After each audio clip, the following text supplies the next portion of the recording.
there, everyone. Welcome to yet another episode of Practical Marketing Tips for Small Law Firms, where we interview industry experts about proven, used today attorney marketing strategies. I'm your host, Cara Pryor, president of James Publishing, founder of our Marketing Amplifier system. You know, I spend most of my time really sort of strategizing with lawyers on how to improve their marketing ROI, right? The return on that sort of ever so precious marketing investment. And today we have a great guest with us. I'm excited to welcome Ali Katz. She's the founder and CEO of the New Law Business Model. And Ali, I'll tell you, I've really been following your work for some time, and you really know your stuff. Ali teaches lawyers how to serve families and business owners in ways that make a real difference in their lives, and she gets results. And she personally helps attorneys make the very best use of their time, of their energy, attention, and of course, of their money. So they're really able to kind of allocate those resources toward what really matters, right? That's critical, right? So I'm super grateful that she's agreed to share her insight with all of you today. Welcome, Ali. Thank you, Cara. It's so great to be here. Yes, thank you. So today we're going to talk specifically about 3 things you must do before you invest another dime in marketing. And Ali, I really love this topic because, as you and I were talking before this episode, so often I speak with attorneys who they're so quick to throw more money at more leads, more advertising, more, right? Without kind of first establishing a foundation that will allow them to sustain these efforts. Would you agree? Absolutely. And look, I get it. There's some lawyers like me, probably maybe like you as well, who love marketing. I love marketing. Marketing is some of my favorite, things to study, and it's like exciting and fun. And I see so many lawyers that because of that, because they love it so much, they're putting so much attention on it that they find, I think, a lot of what you're seeing where there is this kind of downward spiral. There's too much attention on marketing before these other fundamentals are in place. And so I want to share these 3 things that you really need to have in place before you spend another dollar or a dime on marketing, because once you do have these 3 things in place, then it makes sense to just go whole hog on your marketing, make the big investments in marketing, and build a business on, the foundation of your law practice with these fundamentals. Absolutely. We don't want to see attorneys bouncing around from digital marketing agency to agency to agency. A lot of times you have to look inward when that's happening, right? So what isn't in place? What do you kind of need to figure out so that you're able to help that agency or to really just help yourself kind of be successful? So like we always do, let's get down to business. Ali, what's the first thing attorneys must do before kind of throwing more money at their marketing? Yes. So the very first thing that you need to have in place is a service that you love to deliver to clients that you love to serve. And this might sound like total duh. I have a service. I'm a lawyer. I deliver legal services. But you might deliver a whole range of legal services. You take whoever comes in the door. Oh, you need a divorce? Great. You need, to have your immigration matter handled? Great. Oh, you got a DUI? Let me handle that for you. Oh, traffic ticket? Let me take care of that for you. Oh, you need a will? Sure, I'll create your will for you. So no, that is not having a service that you love to deliver to clients that you love to serve. That's taking whatever walks in the door because you think that you need to do that in order to build your practice. Now, Cara, I don't know, maybe the lawyers that you're talking to, by the time they get to you, they are no longer what we call door lawyers. And they're coming to you because they have identified, okay, I do have a service that I love to deliver and clients, that I love to deliver it to. But do you see that where folks are coming to you and they're like, yes, market my law practice, wills, divorce, immigration? Yeah. Definitely. Yes. That lack of focus can be crippling, honestly, sometimes, because you can't, the old saying, you can't be everything to everyone, right? And it makes it that much more difficult to attract the type of clients that you can actually help, right? If you don't know, there needs to be some sort of qualifying, there needs to be some sort of process that allows you to kind of filter out and weed out those folks that you just can't help or you don't want to help, and kind of focus on the highest, the highest level. So I think that's great advice. Yeah, so that's the first thing that you need to have in place is that service that you love to deliver to clients that you love to serve. Because here's the thing, when you choose a specific practice area, a specific service even within that practice area, and then you choose only to serve clients you love to serve, well, guess what? Life gets really good. And you put in a lot of effort to go to law school and pass the bar. You deserve to have a great life. And so if you do not have a great life using your law degree in a way that you love, that's the first place to look is, am I actually using my law degree in a way that allows me to serve people I love to serve with a service that I love to deliver? And so if not, that this is the opportunity to start to get really clear on that. And anytime your mind is like, but then I'm not going to be able to get enough clients. Yes, you will. I promise you.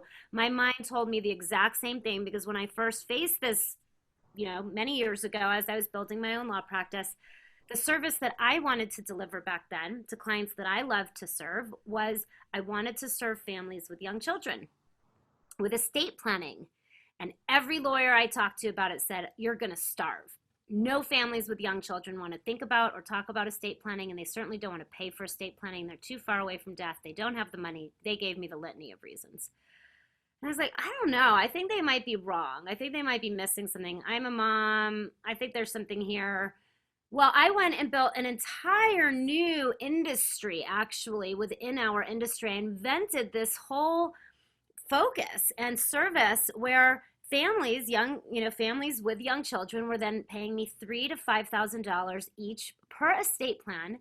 And I only needed to work with families that I loved to serve, because I built a whole practice area focus around that and became the expert in that practice area. So you start to come at it from this question of, who would I love to serve with my law degree? I promise there's probably a market out there for it. And what is that really high value service that you can provide?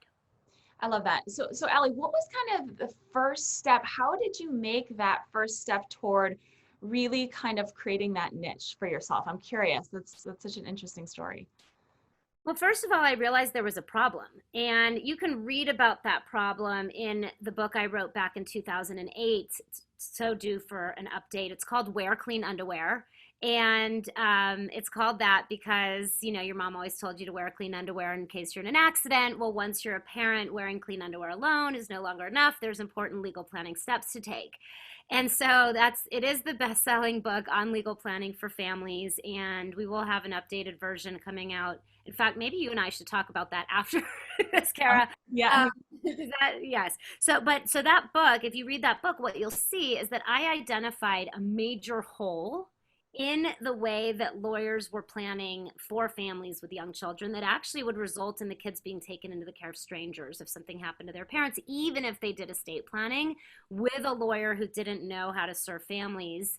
And because I was coming at it through the lens of a mom. So you might identify, right? There's a lot of ways that the current practice model of serving clients is broken in all different practice areas, in divorce, in immigration, in bankruptcy, in criminal. So you might notice, oh, there's something broken here.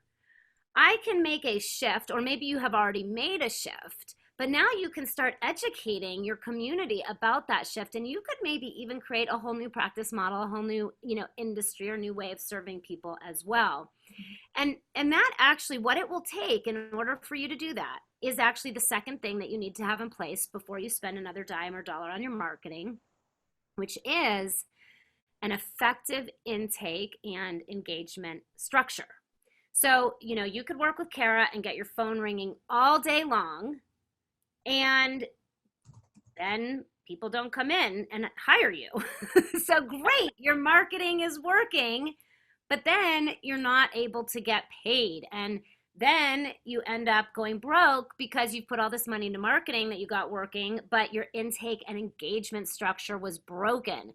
And so that actually should come before you spend money on marketing, is you need an effective intake and engagement structure. So what does that mean? That means from the moment that your phone is answered or your email is responded to, there's a system. And that system results in somebody getting a response or hearing from you on the other end of the line, or the person in your office, to them talking to you and hiring you, in our estimation, this is going to sound a little outrageous, but in our estimation, we want to see our lawyers have at least a 90% engagement rate. So what that means is that at least 90% of the people that you sit down with are going to hire you. And you can have that kind of an engagement rate when you've got a whole system in place for it. Now, if you don't have a system in place for it, it will be like it was for me in the beginning. Half the people I met with would leave without saying yes. They'd have to think about it. You know, you've heard all the things that they say when they leave, but they wouldn't hire me. And sometimes I would spend up to 4 hours with them, right? And so I had to change that. Or they would book an appointment and they would cancel. There was this one Saturday where I had 3 appointments booked. That was going to pay my payroll for the month, and they all canceled. I woke up the morning and my assistant messaged me, and she's like, and they all canceled. So that was like, okay, maybe I need to go get a job. Like, I can't do this. But I figured it out. I created a system so that when people contacted my office, whether it was by email or phone, there was a whole system. And I knew without a shadow of the doubt that 90% or more of the people I met with were going to hire me. And that, and I knew, and by the way, I only needed to meet with them. Like, there was a whole process. I knew that within 45 minutes. And then within 2 hours, I was collecting payment. Nice. Now, I had to hire consultants to help me figure that out. I actually could not figure that out on my own. I was trying to learn it from other lawyers. I heard about other lawyers that were getting $5,000 per client. But the first time that I engaged a client at $5,000, they called me back 2 weeks later and canceled the engagement because they had found what they thought was the exact same service with somebody else for less than half the fee. I knew it wasn't the exact same, but I didn't have a system for helping them know it wasn't the exact same. And so that brings me to the third thing that you need to have in place before you spend another dime or dollar in marketing, which is a fee structure. A way that you present your fees and a way that you structure your fees that allows your clients to choose their own fees so they know and understand why they're choosing what they're choosing. It is a flat fee, ideally, agreed to in advance, no surprises, with a built-in process for, what in the construction world would be called change orders, so that you've got clear boundaries, and that structure needs to allow you to deliver a service that you, again, we'll come back to this, but right back to step one, the first thing, that allows you to deliver a truly meaningful service. Mm-hmm. And so if you have those 3 things, if you've got a service you love to deliver to clients you love to serve, an intake and engagement structure that allows you to get hired by 90% of the people that you meet with who need your services, and a qualification process for all of that, and then you've got a fee structure that allows your clients to choose their own fee and allows you to deliver a truly meaningful service. Now, guess what? Now you get to invest in your marketing at big levels in a way that's really fun, because then it pays off. Then you can start to create a business model beneath your legal services where you could say, okay, so I want to see 12 to 15 new clients a month. That's it. And I know that I'm going to engage those clients at an average fee of $4,000, and that's going to bring in, let's say it's that 15 because it's easy math, $60,000 a month of revenue. And I know that in order to get those 15 new clients engaged, I need to meet with, let's say, 18, and that's going to be 5 of these sessions every week. Great. Now I know that I need to invest, a mix of, let's call it $5,000 a month in ads and content, and maybe somebody who's like handling all of that for you. Now you've got a business. Now you can say, great, oh yeah, I'm happy to put $5,000 a month into my marketing because it's going to fall out the other side as $60,000 a month of revenue, and you're going to be able to keep $20,000, $25,000 a month of that to take home, and then have a whole team. Well, guess what? Now you've got a business. Now you can love being a lawyer again. I love that, Ali. So, when you talk about it basically bringing predictable revenue, right? That's basically, kind of the overarching. How do you kind of back out of, here's your goal, and then, what do you need to kind of put into place to make sure that that funnel is feeding that goal, right? I think that's really important. I talk to so many attorneys who don't have that in place. And once, of course, it takes some upfront effort, it takes some upfront resources, but once it's in place, marketing becomes fun. Running your business, running your law firm really becomes much easier and again, more predictable, right? You're not kind of always wondering what's around the next curve. If I have 3 cancels on a Saturday, am I out of business? It's that fear of, how am I going to kind of get to the next level? Before we wrap up, Ali, so I hear from a lot of solo attorneys, especially about when I start talking about effective intake and engagement and following up with those leads, those prospects who inquire and don't sign up right away, right? So how can they, and they say, well, it's only me, I can't handle all of this, what do I do? Do you have any advice for those, for those solo folks? Absolutely. So it's time to think and act like an entrepreneur, right? So if you are a true solo and you want to stay a true solo, I just encourage you to look at why. What is it that you are not wanting to develop in yourself? Are you trying to save your way to success? Are you wanting to stay a true solo because you don't want to make the investments necessary to build a business? And if so, I just encourage you to look at that. Like, why? What's going on there? Is it a lack of confidence in yourself? Is it a lack of confidence in your services? Is it what I call in my book lawyer shame? I wrote a book called The New Law Business Model Revealed, and in it, I reveal my own experience of lawyer shame. And I think that my own, having lawyer shame, when I didn't have the confidence in what I was offering and I didn't really believe in my services, it was really hard to build a business.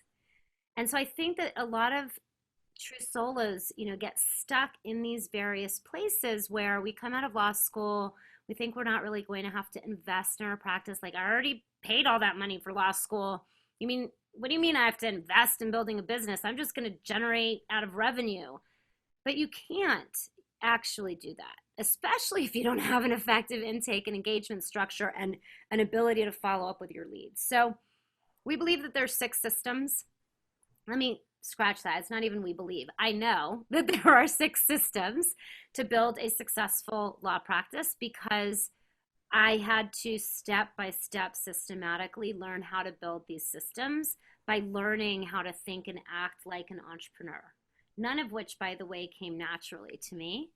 I didn't go to law school thinking I wanted to be in business for myself. I went to law school because I never wanted to be in business for myself. And ultimately, I saw that the only way that I could have a life and law practice that I loved would be able to, be as a result of being a business owner. That would allow me to be the kind of mom I wanted to be and actually feel as if I was making a difference in my clients' lives. So for you true solos out there who want to stay true solos, I just look at why.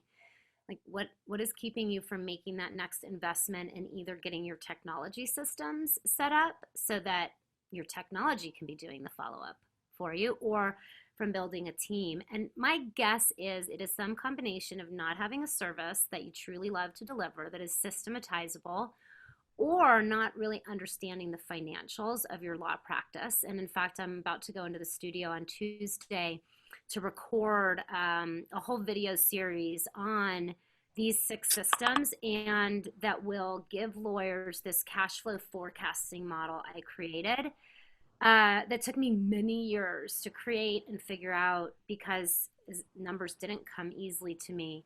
And so maybe, we'll be able to let folks know how they can get access to that video series. It'll be, I think, both entertaining and educational, and we'll give you access to this financial forecasting model that can help you to understand, oh, I'm really my best investment. I don't need to build a huge practice, but my time is my most valuable asset, and I've invested a lot in making my time really valuable. And I can and need to set up my technology systems, and I can and need to hire a team so that I'm only doing what I can do, because as a lawyer, my service is and my knowledge is really valuable. And when you start to see that, then it makes sense to make the investments. And you could still just be you with like one key team member and the right technology. You don't have to go big, but you do have to be intentional in what you're building. Yep. Systems. Yep. I think that video series sounds super helpful. We'll definitely make sure that all of our listeners get that. Okay, good stuff, Ali. Recap the 3 things: service you love to deliver to clients that you love to serve, an effective intake and engagement structure, and number 3, a fee structure that allows your clients to choose their own fees. Super, super helpful, practical information. Ali, why don't you tell us a little bit more about New Law Business Model, how people can contact you and your team and get more involved? Great. So New Law Business Model is the company that I founded to teach the New Law Business Model to lawyers. And my recommendation is just go to the website, newlawbusinessmodel.com. I would recommend that you register for one of our upcoming webinars. We're always doing webinars. Get on our email list. We publish a weekly email newsletter full of content that is really going to help you. We have this video series coming out. You could certainly buy the book on Amazon, New Law Business Model Revealed, and follow along, dive in wherever it seems like it makes the most sense. And at some point, once you get on our email list, you'll see something about our free Facebook group where there's lots of lawyers talking about how they're creating lives and law practices that they love. And, if it makes sense for you, let us support you to build a life and law practice you love. Currently, we are only serving lawyers who want to serve families with estate planning or business owners with business services as a trusted advisor. That is current. There is a future reality in which we will branch out into other areas: divorce, immigration, bankruptcy, when we find lawyers who have applied the New Law Business Model in those practice areas and then can provide all of the system support the way that we do in the estate planning and business practice areas for lawyers serving in those areas. So, right now you can learn a lot from us no matter what practice area you're in. And if you're in the world of estate planning or business practice or want to be, well then, there's no reason for you to reinvent the wheel here. We've literally got the done for you education, systems, technology, support building your team, everything to be able to take your practice from wherever you are now to wherever you want to go. If you want to stay that kind of true solo, take home $100,000 a year. If you want to be what we call a part-time law baller and have a staffed practice but only work in your office 3.5 days a week and take home $200, $250 a year, or if you want to build that 7-figure practice, take home $400,000 or $500,000 a year, you're going to be working full-time and managing a big office. We can help you do any of those things. It takes between 6 months to 2.5 years to get you to where you want to go. Excellent. Absolutely. I highly recommend Ali's services. Take advantage of her offer. Her approach can really transform your practice. Thank you, Ali. It was a sincere pleasure. Join us for our next episode of Practical Tips for Small Law Firms very soon. Thanks, guys. Take care. Bye.